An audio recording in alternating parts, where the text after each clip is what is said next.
چند لمحے اس کے تاثرات جانچنے کے بعد وہ بھاری لہجے میں گویا ہوا تو اس کے سر پہ لگی تلووں پہ جا بجھی۔ اس نے شرم و غصوں کے اچانک حملے سے مغلوب ہو گئی، کلستے ہوئے فوراً کال بند کی اور موبائل بیڈ پہ پھینکا۔ بدتمیز، بے شرم، لوفر انسان، لگتا ہی نہیں ہے کہ تایا سرکار جیسے ڈیسنٹ شخص کا بیٹا ہے۔ وہ کال بند کرنے کے بعد بھی تادیر بڑبڑاتی رہی۔ سین چینج۔ باہر سے نکلتے ہوئے ان دونوں نے ایک ساتھ دونوں بازو اور اوپر اٹھا کے گردن دائیں بائیں گھماتے ہوئے اپنی باڈی کو ریلیکس کیا اور پھر سر جھٹکتے ہوئے جانے لگے۔ ہے ڈیئر ڈیوس، پاس سے گزرتے مائک نے انہیں دیکھتے ہی گرم جوشی سے پکارا اور پھر ان کے نزدیک آنے لگا ان سے ملنے کے لیے۔ How was your paper? اس کے نرم لہجے میں کیے گئے استفسار پہ حماس نے سنجیدگی سے سر ہلاتے ہوئے گڈ کہا، جبکہ یمان چپ کھڑا رہا۔ چند منٹ اس سے مزید گپ شپ لگا کے وہ آگے بڑھتے تو حماس کو اس کی غیر متوقع چپ کا احساس ہوا۔ تمہیں کیا ہوا ہے؟ حماس نے گردن گھما کے اس کو دیکھا جو خاصا بیزار لگ رہا تھا۔ یہ پیپرز لینے والے فضول آئیڈیاز کس انسان نے دیا تھا؟ اس نے جوابی اکتاتے ہوئے سوال پہ اس کی ہنسی چھوٹ گئی، جس پر یمان نے گھور کے اسے دیکھا۔ یہ ہنسی اس وقت کہاں تھی جب ایک دن کی بیوی کو چھوڑ کے آ رہا تھا؟ اس کی ہنسی پہ تپتا ہوا وہ اس کے بگڑے موڈ کا حوالہ دیتا ہوا بولا تو اس کی ہنسی کو فوراً بریک لگی۔ میری بیوی کو ہر بات میں ناگا سیدھا کر، وہ ناگواری سے بولا، لیکن اس نے لاپرواہی سے سر جھٹکا۔ جس دن تمہاری بیوی نے اپنے منہ سے کہہ دیا کہ وہ واقعی تمہاری بیوی ہے، تب میں بھی تمہاری مان لوں گا۔ اس نے گویا ناک پر سے مکھی اڑائی، جبکہ اس کی بات پہ حماس نے بمشکل اپنے ہاتھ کو روکا کیونکہ سامنے سے دو پروفیسر گزر رہے تھے۔ اچھا چھوڑ یہ بیوی نامہ، میری بات سن۔ میں میرے لاسٹ پیپر ہوتے ہی پاکستان کے لیے نکل پڑوں گا، کیونکہ ہم اب دوست نہیں ہیں، اس لیے تمہاری اور میری فلائٹ سیم نہیں ہوگی۔ تو لائبریری کی سیڑھیاں آتے ہی وہ ان پہ بیٹھتا ہوں اب کے سنجیدگی سے بولا تو حماس نے تیکھی چٹونوں سے اسے دیکھا۔ سیم فلائٹ کیوں نہیں ہو سکتی؟ کیا دشمن ایک فلائٹ پہ سفر نہیں کرتے؟ کیونکہ ان دونوں نے اب تک کوئی بھی سفر یوں اکیلے نہ کیا تھا، تبھی یہ سب اسے خاصا ناگوار گزرا تھا۔ میں نے دشمنی پہ مبنی کتاب نہیں پڑھی، اس کا بجستہ جواب، مگر تنزیہ جواب آیا، جس پر اب کی بار فوراً دھموکا کمل پہ پڑا، جسے وہ مسلطہ نظر انداز کرتے ہوئے مزید بولنے لگا۔ دشمن سفر کرتے ہوں گے، لیکن ان کی دوستی کو مثالیں نہیں دی جاتی تھیں، اس لیے ہمیں یہ رسک نہیں لینا، ہمارا یوں ایک ساتھ واپس جانا سب کچھ گڑبڑ بھی کر سکتا ہے۔ مجھے پہلے ہی جانا ہوگا کیونکہ بلال ربانی کے جیل سے نکلنے سے پہلے مجھے اپنی شادی کروانی ہے۔ وہ سنجیدگی سے بات کرتا بات کے اختتام میں پٹری سے اتر گیا، جس پہ حسب سابق حماس نے اسے گولی سے نوازا اور پھر یہ کلفت مسکرا دیا۔ بلال ربانی کی جیل لمبے عرصے کی ہے، تم فکر نہیں کرو اور سکون سے اپنی شادی کرواؤ۔ ایک پراسرار لیکن کنگ میکر سی مسکان اس کے خوبصورت ہونٹوں پر بکھری بڑی تھی، جیسے دیکھ کر وہ بھی مسکرا ہی دیا۔ کتنے مزے کی فیلنگز ہوتی ہے ویسے، سب کچھ کر کے سب جانتے ہوئے انجان بننے کا ڈھونگ رچانا۔ یمان نے آنکھیں ایک خاص انداز میں گھماتے ہوئے کہا تو اس کے ہونٹوں پہ ایک ٹھنڈی سی مسکان پھیل گئی۔ بے خبری سے بڑی نعمت کوئی نہیں ہے، لیکن بعض اوقات یہ نعمت ایک زحمت میں بدل بھی جاتی ہے۔ اسی طرح جیسے چچا لوگوں پہ کروایا گیا حملہ، اس کی سرمئی آنکھیں دہکنے لگی۔ اسے اس لمحے کی اذیت یاد آئی جب ٹیک آف کے وقت اس کے موبائل کے سگنلز ڈراپ ہو گئے تھے اور اسی لمحے بلال ربانی نے شوٹ آرڈر دیے تھے جن کے متعلق آگاہ ہونے سے وہ محروم رہ گیا تھا۔ بلال ربانی کی لوکیشن کا تو تمہیں ٹویٹر سے پتہ چل جاتا تھا، لیکن تمہیں اس کے خلاف ویڈیوز کہاں سے ملی تھی؟ یمان نے اس کا دھیان بٹانے کو استفسار کیا، کیونکہ یہ موضوع انہیں تکلیف دیتا تھا۔ تم جانتے ہو نا کہ جب میں نے مازے جلی کو یونی میں پیٹا تھا، اس کے بعد مجھے بلال ربانی نے ملنے کے لیے بلایا تھا۔ اس کی سرمئی آنکھیں غیر ملی نقطے پہ مرکوز تھی، جبکہ لہجے میں کچھ بہت پنہا تھا۔ اس دن بلال ربانی کی اسٹڈی، جہاں وہ بیٹھ کے اپنے تمام کارنامے ڈیل کر رہا تھا، ڈیلنگ کے مطابق گفتگو کیا کرتا ہے، وہاں میں نے 3 منی کیمرے فٹ کیے تھے، جن کا فائدہ مجھے اس صورت حاصل ہوا کہ جس رات اس نے سامان کی لوڈنگ کروانی تھی، اس رات اس کے گھر پہ بما شواہد کے زیر پڑ چکی تھی۔ صفاق سی چمک اس کی سرمئی آنکھوں میں دوڑ رہی تھی، جبکہ اس کی بات سن کے ایمان کو وہ دن یاد آیا جب حماس بلال ربانی سے ملنے گیا تھا، جس نے اسے اپنے ساتھ کام کرنے کی آفر کی تھی۔ طاہر سرکار کا جلال ہماری اتنی مدد کے بعد کچھ کام ہوا یا نہیں؟ چونکہ ایمان کا ان سب سے کوئی رابطہ نہ ہوا تھا، تبھی وہ بولا جب اس کے بعد کے جواب میں حماس نے نبی میں سر ہلایا، جسے دیکھ کے وہ دونوں ایک ساتھ ہنس دیے۔ سین چینج۔ جیل کی ارتعاش زدہ فضا میں ملاقاتی کمرے میں بلال ربانی بہت تیز سے ادھر سے ادھر چکر لگا رہا تھا۔ اب کیا کرنا ہے نور خانزادہ کا؟ اس کے وکیل نے پوچھا۔ اس کے وکیل جلال، جو کہ بمشکل 29-30 سال کا ہوگا، لیکن اپنی شیطانی پلاننگز کی وجہ سے وہ گزشتہ 3 سال سے ہر کیس جیتتا چلا آ رہا تھا۔ اس کا ماموں ولید یاسر، جو کہ اس سے پہلے بلال ربانی کا وکیل رہا تھا، لیکن جلال احمد کے پریکٹس میں آتے ہی جس طرح اس کے چرچے شروع ہوئے تھے، اس کے بعد سے ولید یاسر کی سفارش پر بلال ربانی نے اسے اپنا لائر بنایا، اور پھر اسے بنا کے پچھتائے نہیں، کیونکہ ان کے ہر معاملے کو اس طرح خوش اسلوبی سے سلجھایا تھا کہ وہ دنگ رہ گیا۔ ابھی بھی اس نے اپنا کیس لڑنے کے ساتھ ساتھ نورے کو غلام کرنے کا ٹارگٹ بھی اس کو دیا تھا، کیونکہ وہ زیادہ عمر کا نہیں تھا اور نورے جیسی لڑکی کو شکار بنانے کے لیے اسے ایسے ہی شکاری کی تلاش تھی۔ مگر نورے کی جانب سے ملنے والے جواب پہ وہ دونوں شکست سے 2-4 پیچوں تک کھا رہے تھے۔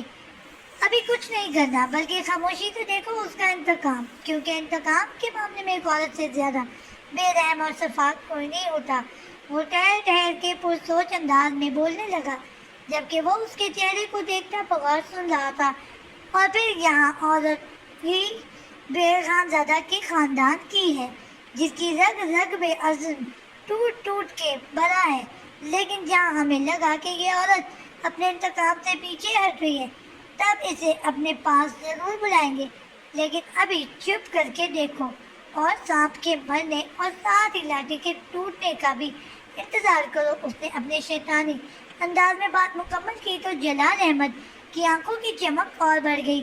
فی الحال تو مجھے یہاں سے نکالنے کی طرف دھیان دو۔ بلال ربانی کی خوف سے اس چار دیواری کو دیکھا۔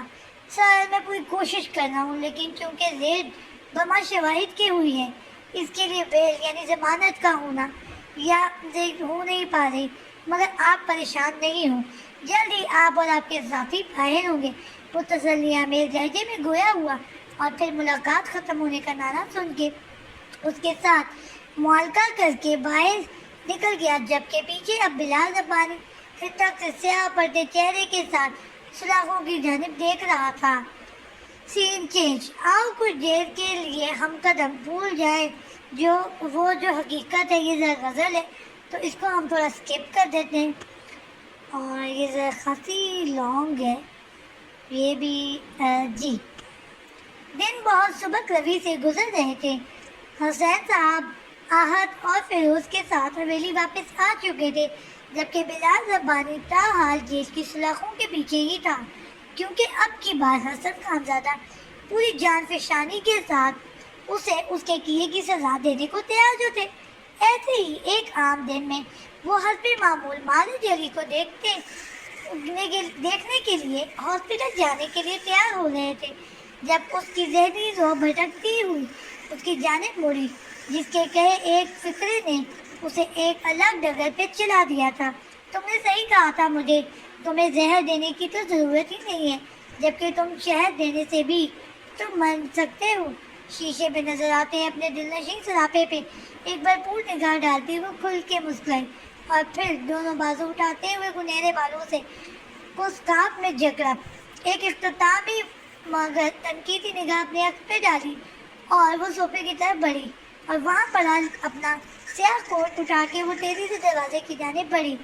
ڈور نوب پہ ہاتھ رکھتے ہوئے اس نے جیسے ہی دروازہ کھولنا چاہا، دروازہ ایک جھٹکے سے اندر کی جانب کھلا تو وہ فوراً ایک قدم پیچھے ہٹی اور چونکتے ہوئے سامنے دیکھا تو پل بھر کے یہ زمین و آسمان نگاہوں کے سامنے گھوم گئے.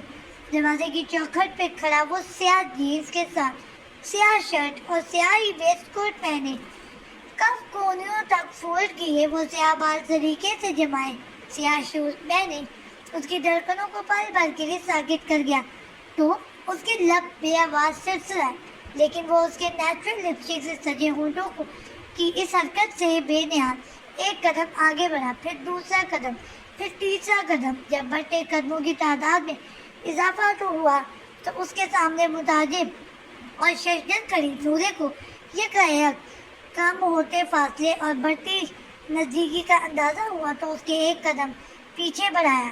جب دوسری جانب ایک قدم مزید آگے بڑھا، اس کے آگے کو تو اٹھتا قدم دیکھ کے اس کی نگاہ اٹھی، جس کا فائدہ اٹھاتے ہوئے حماس کے سیاہ شوز میں مقیم پیر اس کی سیاہ ہیل میں مقیم پیروں کو بالکل قریب پہنچ آئے. یہ نزدیکی اس قدر غیر متوقع تھی کہ وہ کوئی سدباب بھی نہ کر سکی اور پھر ایک قدم پیچھے بڑھایا. اس کے سیاہ پینٹ کے ساتھ سیاہی شرٹ جو اس کے اسٹائلش سے سیاہ اور سلور بیلٹ کے اندر ڈسی ہوئی تھی پہنے، بالوں کو سیاہ اسکارف کے جکڑے، سفید نازک پیروں کو سیاہ ہیل میں مقید کیے، دلکش اور بہکا دینے والے سراپے کو اپنی بے باک اور پرشوق نگاہوں کی زد میں رکھے، وہ جو اس کے بے حد نزدیک پہنچتا اپنے تڑپتے دل کو سکون پہنچانا چاہتا تھا. اس کے پیچھے ٹوٹے قدم پہ جیسے وہ پاگل ہو اٹھا. میری پیاس کو بھڑکائے نہیں نورے، پچھتائیں گی. جذبوں کی شدت سے بوجھل لہجہ اس کے اس سے متنفر دھڑکنوں کو منتشر کر گیا. تم دور رہو مجھ سے اور اپنے قدم وہیں روکو. اس سے چند انچ کا بمشکل فاصلہ رکھے وہ اپنے لمحے لہجے کو مضبوط بناتی پیچھے کو قدم اٹھاتی ہوئی بولی تو سیاہ جوتوں میں مقید ایک ساتھ ایک آگے پیچھے کو بڑھتے پیروں کے ساتھ ڈولتے جذبات نے کمرے کی فضا کو درمیان میں رومان پرور سا کر دیا تھا. آئے پھر قدم روکنے والی کوشش ایک ساتھ کرتے ہیں.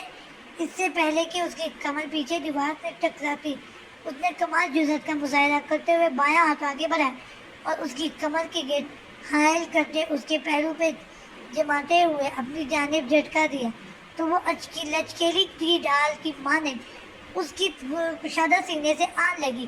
اس سارے عمل کے دوران اس کے بازو پہ رکھا سیاہ کوٹ کب کا چھوٹ کے نیچے جا گرا تھا. اس اچانک اور غیر متوقع تصادم پہ دونوں کی دھڑکنوں کے تال میل کے ساتھ خوبصورت سنگم نے ارد گرد کی ہر شے کو لفظ کرنے پہ مجبور کر دیا. ویلکم بیک ٹو می، سرگوشی نما آواز میں کہتے ہوئے اس نے زور سے اسے بازوؤں میں بھینچا تو اس کی چیخ نکلتے نکلتے رہ گئی. چھوڑو مجھے، وہ دبا دبا سا چلائی، لیکن وہ اثر لیے بغیر اسے یوں ہی خود میں سموئے اس کی گردن میں چہرہ جھپائے گزرے دنوں کی کلفت ظاہر کر رہا تھا. وہ جو اس کی اس نے بے باک حرکتوں پہ اس پر لگنا چاہتی تھی، اس کو شہد دینے کی تیاری کرتی اور مشکل خود بے ضبط کیے اس کی قربت کو برداشت کرنے لگی. سچ کہا جاتا ہے اور ضد اور انتقام پہ آ جائے تو نسلیں برباد کر دیتی ہے. سب کے لیے میری یہ نفرت، میرا یہ غصہ بے معنی ہوگا، لیکن تم کسی شخص سے اس کی آزادی، اس کی خواہشات، اس کی خوشیاں چھیننے کا سبب بنو گے تو تم ایک ناقابل تلافی جرم کے خطا وار ٹھہرو گے، بالکل اسی طرح جس طرح تم سبب بنے ہو. اس کے سینے سے لگی وہ دل ہی دل میں مصم ارادے باندھ رہی تھی. جب اس کی مضبوط انگلیوں کا لمس اپنے بالوں پہ محسوس کرتی وہ لرز اٹھی. حماس چھوڑو مجھے. وہ اس سے زیادہ اس شخص کی گستاخیاں برداشت نہیں کر سکتی تھی. تبھی وہ اس کے سینے پہ ہاتھ جماتی دبے دبے لہجے میں بولی تو اس نے ہولے سے جھٹکتے ہوئے اس کے ہونٹوں کو نرماہٹ محسوس کی تو اس کا پورا وجود حیا کے اچانک ریلے باعث جنجنا اٹھا، جبکہ چہرہ شرم اور دبے دبے غصے کی لالی سے دہکنے لگا. عالم وصل میں آپ کے ہونٹوں سے نکلنے والا ہر لفظ مجھے بے حد عزیز ہے، بالخصوص اپنا نام۔ جذبات کی آگ سے دہکتی پورے شوق نگاہیں اپنی کہی گئی گستاخی سے لرزتے اس کے ہونٹوں پہ گھارتے ہوئے وہ بے باک لہجے میں بولتا، اس کے بالوں میں اٹکا سکارف پولے سے کھینچ گیا، جبکہ اس کے بے باک الفاظ اور انداز پہ وہ شرم اور غصے سے دہک اٹھی۔ ہٹو پیچھے، اس نے پوری قوت سے اسے پزے ڈھکیلا اور اس کی ڈھیلی پڑتی گرپ سے چھٹکارا پاتی فوراً دیوار سے لگتی اپنی سانسیں ہموار کرنے لگی۔ مردانگی کے تانے دینے کے بعد اب یہ گریس کچھ جچا نہیں ہے مسز خانزادہ۔ اس کے سرخ چہرے پہ نگاہیں گاڑتے وہ متبسم لہجے میں بولتا، ایک ہاتھ سے ویسٹ کوٹ کے بٹن کھولتا، دوسرے ہاتھ سے اپنی سیاہ بیلٹ ایک جھٹکے کے ساتھ کھینچ کے نکالتا۔ اس کی دھڑکنیں ساکت کر گیا۔ سین چینج، دونوں ہاتھوں سے بالوں کو جوڑا بنائے وہ کثر مندی سے سیڑھیاں اتر رہی تھی جب اسے نچلے پوشے میں معمول سے ہٹ کے ہلچل محسوس ہوئی۔ چونکہ وہ سر درد کی وجہ سے صبح سے ہی اپنے کمرے میں بند تھی، اس لیے وہ ہلچل کی وجہ جاننے سے قاصر تھی۔